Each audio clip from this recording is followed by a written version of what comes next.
All right, small business pivot listeners, we have another great guest today. Joe, how are you? I'm doing well. Thank you for having me. I appreciate it. You bet, it's my pleasure. So, what part of the world are you coming to us from? Yeah, so I'm in Montana. I'm just south of Bozeman, kind of up in the mountains. You have some incredible stories.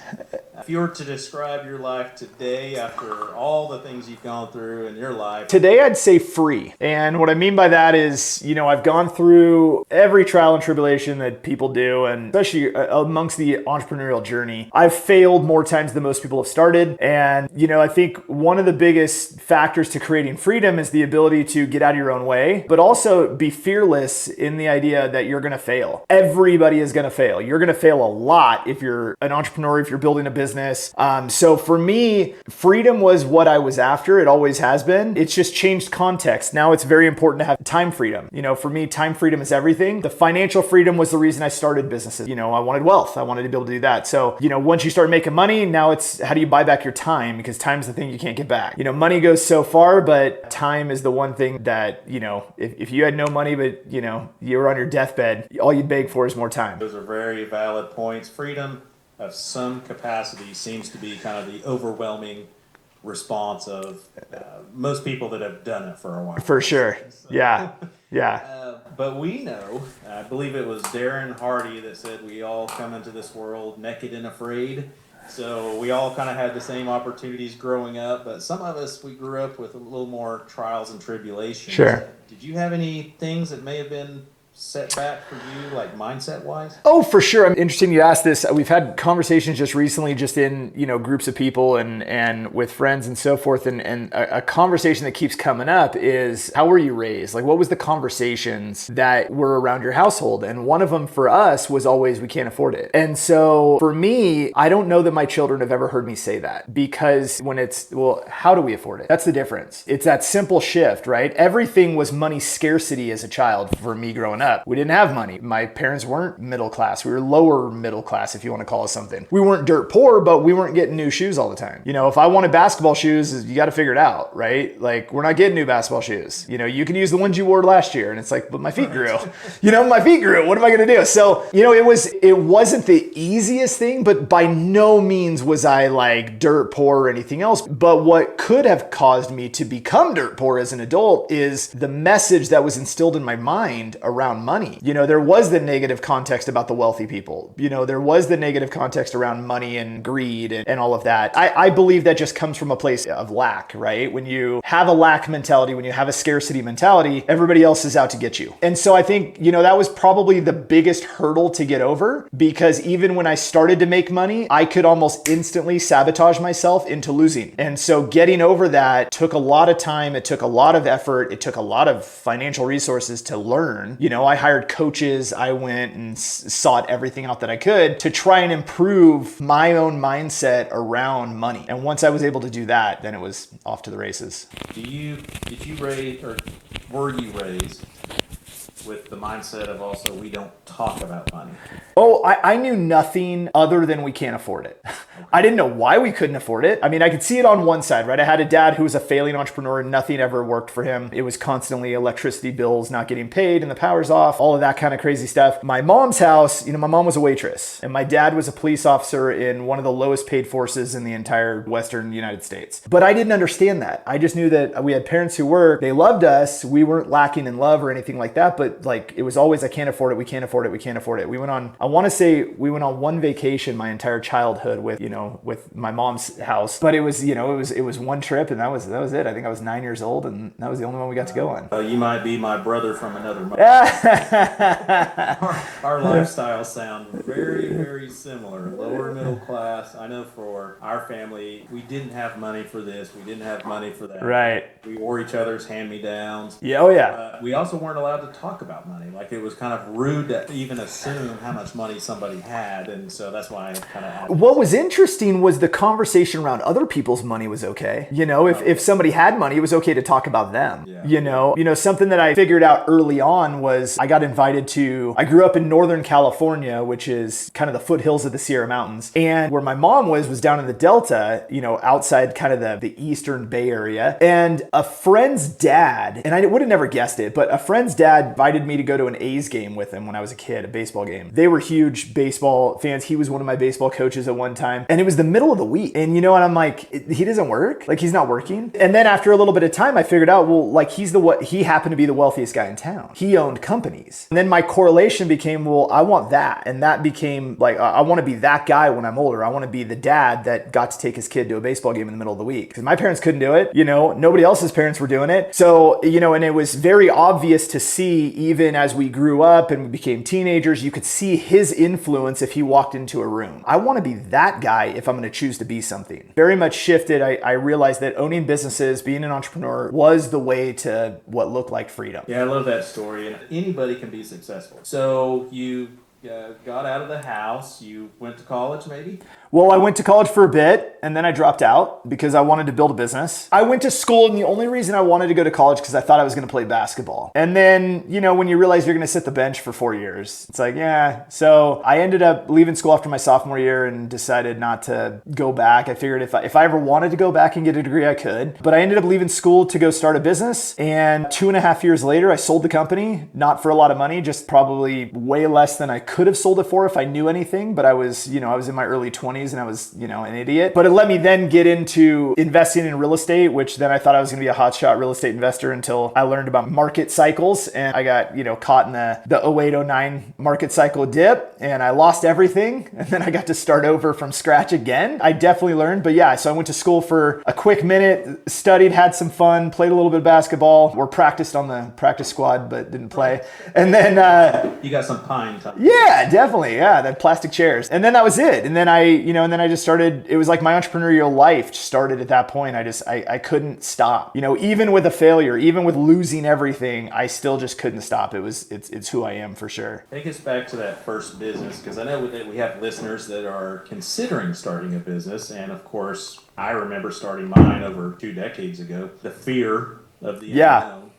If you were to offer some words of wisdom, something that you learned that kind of stands out, what is something you would offer to our listeners? Like, don't do this or make sure you do that. What I would say is go try. Go try a whole bunch of things and realize most aren't going to work. One of the areas I think that most people fail is because they don't actually put the effort forward quick enough. We look at it like I'm in more of the digital space these days. And so I see businesses want to go out and they want to build everything first. And it's like, but you don't know if anybody's going to buy it. How are you building it? What are you building? Like, how can you build stuff? I love the idea of somebody going out and selling something before they even have it. One of the things we do when we launch something new is we go sell the idea and say, hey, here's what we're doing. And here's how it's going to provide us, value to you. And this is what the benefit's going to be for you and so forth. And we're going to charge this much. Does that sound like it would fit for you? Great. Okay. Give me your credit card. Let's charge you. Okay. Now I got to go produce the thing that we're going to provide. And now we go create the service. We launched a company 90 days ago. And that's exactly what we did. We said, okay, we know exactly what it's going to be. We don't have a website. We don't have a brand. We don't have a name for the business, but we're going to go to some people. We're going to make the offer. We know what it's going to do. Let's go make the offer. And we went out, we made the offer a bunch of times and we said, okay, great. Now we know for a fact people will buy what we're going to sell. Let's go build a brand. And then we went and did that. That's incredible information, because I don't know that anyone's mentioned that. Of course, I think we only have 20 or so shows so far, but that's sound wisdom. Right Yeah.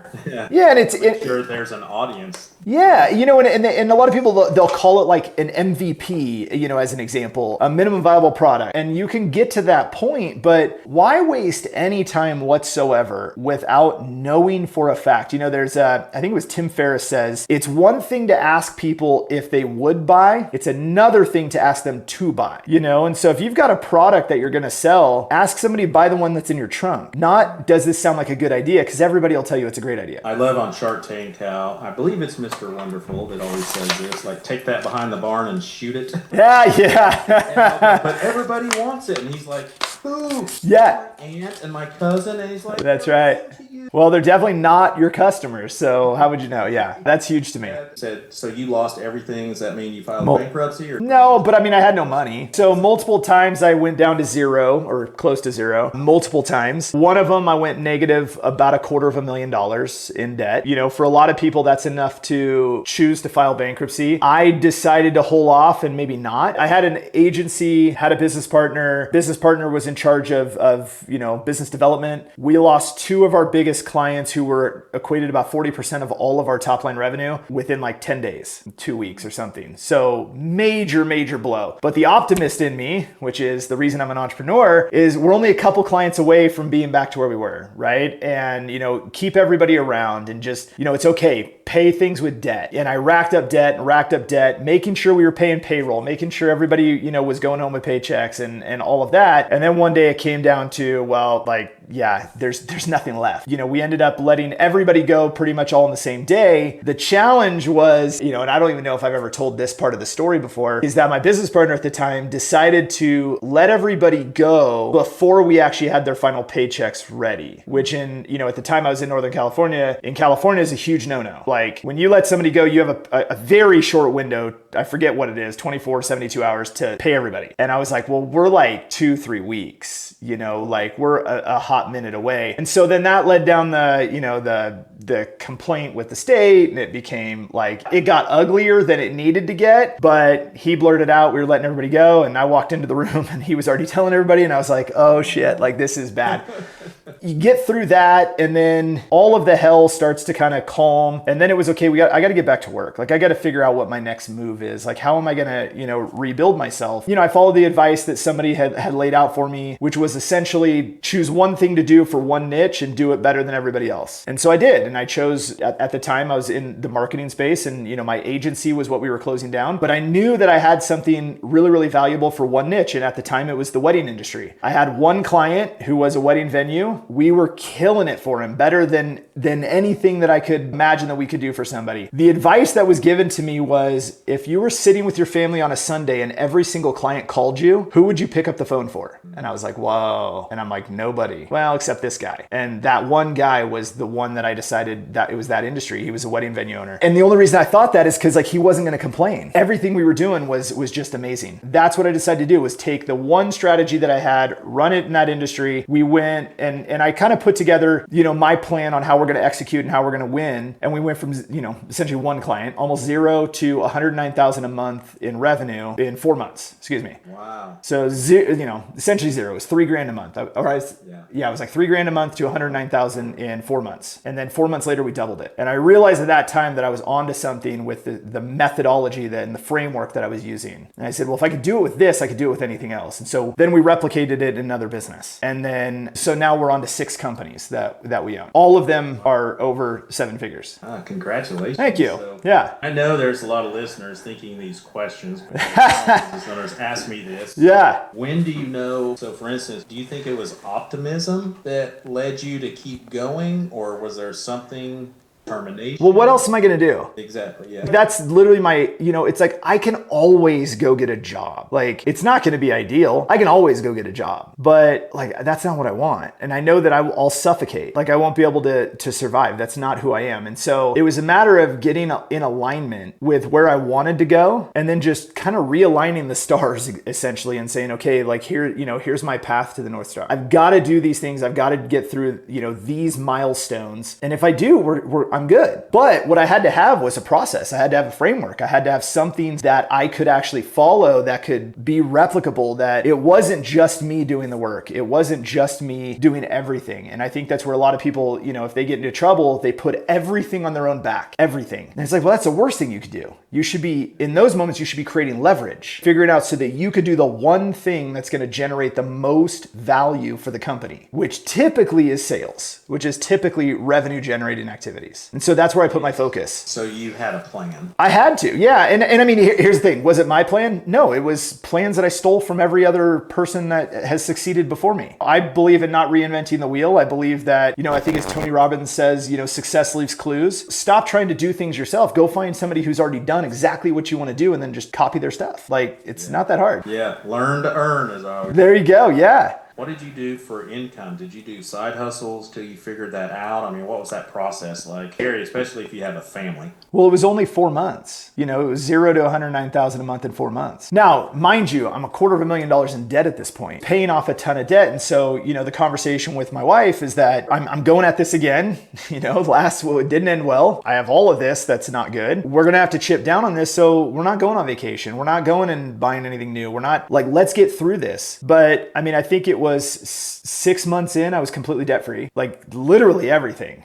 Personally, business-wise, past business-wise, everything. And, in 6 months to be able to knock that down was the biggest accomplishment and probably gave me the biggest wave of motivation, knowing that if I can get through that, everything else moving forward is easy. And that was a huge, huge deal. But it was the fact that I put together a model that I could follow so that I could just generate new business. Then the model on the back end was, how do we fulfill services? So how do we fulfill services without taking me away from the thing that's generating income? Because if I'm busy doing fulfillment, whatever that looks like, if you're service-based or you're product-based, whatever that looks like, if I'm the one who has to do that, that means I'm not doing sales, which is the devastation, of growth. And so I needed to focus on the sales side of it. So I set up a process for fulfillment and I put team members in place to do that. And I was willing to take less profit in order to generate the lifestyle that I wanted to make sure I'm maximizing every dollar that I bring in. Those are great points, and I want to piggyback on part of that because I'm often asked from business owners what they should be working on. You've got these companies now. Let's really fast forward because you've got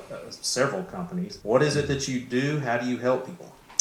So my biggest business is Level 9 Virtual, which is behind me. Level 9 Virtual is a virtual assistant services company. So I've been using virtual assistants every single day since November of 2008. This has kind of been my world, which is ironic because the marketing agency I had that failed with my business partner, we put 27 people in a US based office, which is the opposite of using virtual staff. And so when I look back in hindsight, I'm like, what was going through my head that made me think, yes, let's rent a big office. Let's, with glass doors and walls and the fancy stuff, huge conference room, because for some reason we thought all of our clients that happened to be all over the country were going to land in our conference room, and it was well, what are we doing?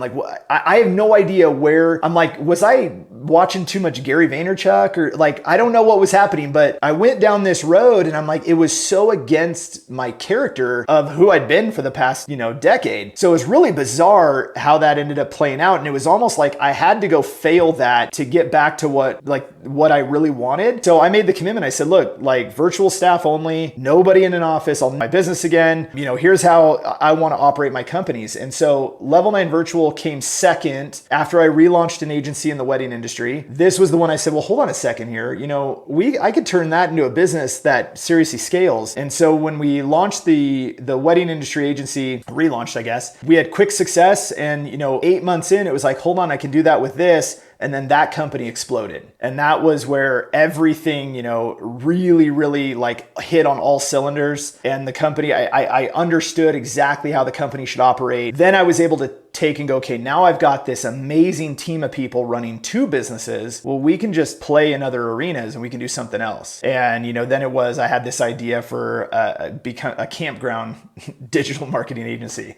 So we did that. And then it was, software and, a SaaS product. One of our businesses is probably going to become the biggest is a company called visitormatch.com. And we match anonymous website visitors to user profiles. So it's identity resolution. And so as businesses are running ads, they're spending money on marketing and advertising, they get traffic to website, landing pages, funnels, all of that. The problem is that 90+% of visitors don't convert. So you have this huge waste in your ad costs, and we can actually match a significant percentage of everybody who visited the website that's anonymous to an actual user profile with name, email, phone number, address, and a lot of other data. And then you can use that to do whatever you want. You can load that back into the ad platforms and have rich data to run ads against. You can cold call them, you can cold email them, you can do all kinds of stuff. Did you say that's launching or already launched? We already launched it. So we just went through pre-launch. Now we're live. We haven't done an actual launch campaign yet, but we did pre-launch where we went to existing clients, and said, hey, we've tested this, we've proven the model. I ran it with my wedding industry clients. Now we launched it to my level 9 virtual clients, and now it's open to the public, but we haven't done a full tilt launch, but it's live. Yeah. So visitormatch.com. So we need to pay attention to that. That's Yeah. very beneficial for especially small businesses. Absolutely. What would you say is one of your favorite podcasts or books you've read that kind of like inspired you? I have one, and I think most business owners, they kind of have that one that kind of got them motivated. What was yours? So my original one was Rich Dad Poor Dad. So I read that when I was 17 or 18. I can't remember how old I was, one of those two. And that I was like, okay, absolutely. I already kind of knew I was going to be an entrepreneur, but it was like, nope, that's it, right? I'm not doing the job thing. I'm not working to make somebody else wealthy. I'm going to build my own wealth. That's part of the reason that I got into real estate investing was all of that. And, we still do that. So that was the first one. And then once I got into actually building businesses, the thing that helped me with replication, and I was trying to see it, is it's Built to Sell. I was trying to see if I had it up here. Built to Sell is a phenomenal one because whether you want to sell your business or don't, building it in the formula to help you be able to sell it is unbelievable because it forces you to create processes and systems. It forces you. You don't have a choice because nobody can buy a hodgepodge business. It can't sell. And so if you can understand how to build that, all of a sudden your profitability rises, your efficiency rises, everything gets easier if you focus on creating that type of a model. And so everything we get into, when we start to get a little messy, I go back and I read that book again and I'm like, oh man, like, yeah, we're falling out of alignment.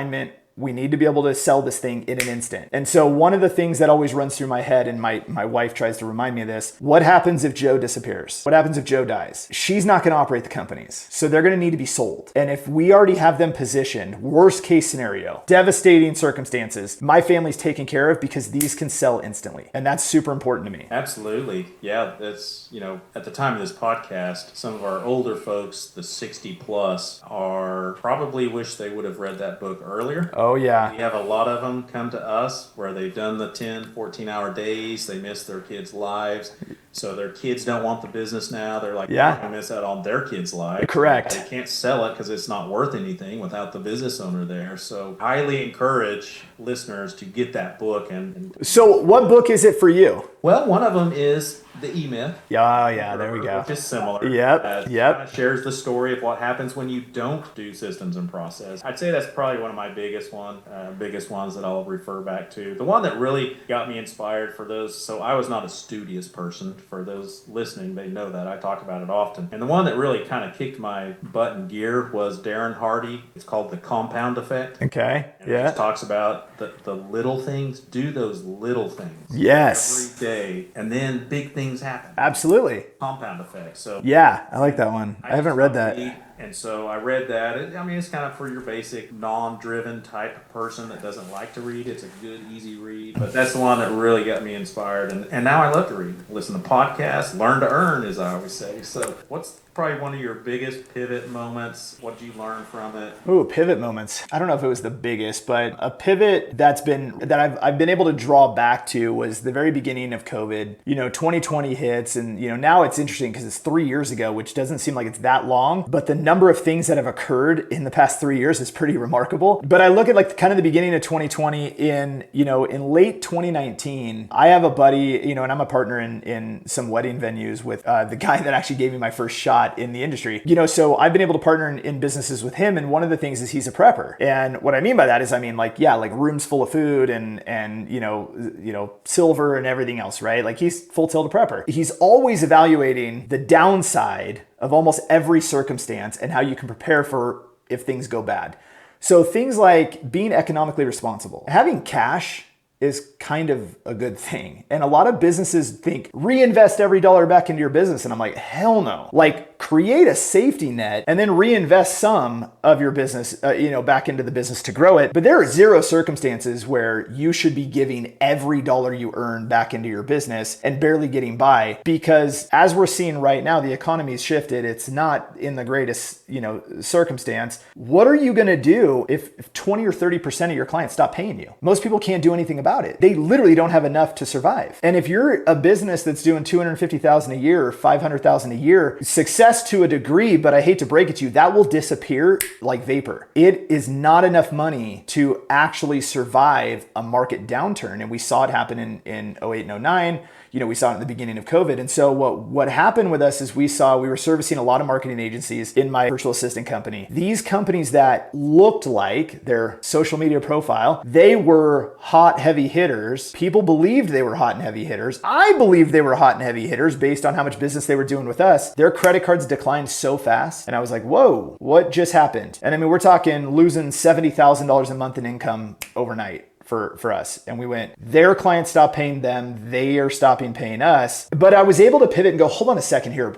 So we solve problems. We're supposed to be a solution-based business. The problem isn't that they don't need what we do anymore. The problem is that their financial resources are different. So how do we offer them some of or most of what we used to at a different price point with a different level of service? And so we created essentially a different service set. We pivoted, and it used to be we only offered dedicated VA, right? You want to hire somebody to work in your business, we place them in your business. That was it. Then we went to project based, and it became, hey, if you have projects, buy just a block of hours. It's way less cost. And then we'll get those things done for you. You can still run your business, try to, save your business, grow your business back up. That changed everything. That pivot right there, we actually ended up growing the business, I think 4x during COVID from the year prior when things were good. That's one that I look back on and I say, that's a lesson in being able to recognize the market need and remaining relevant within it. And that was helpful.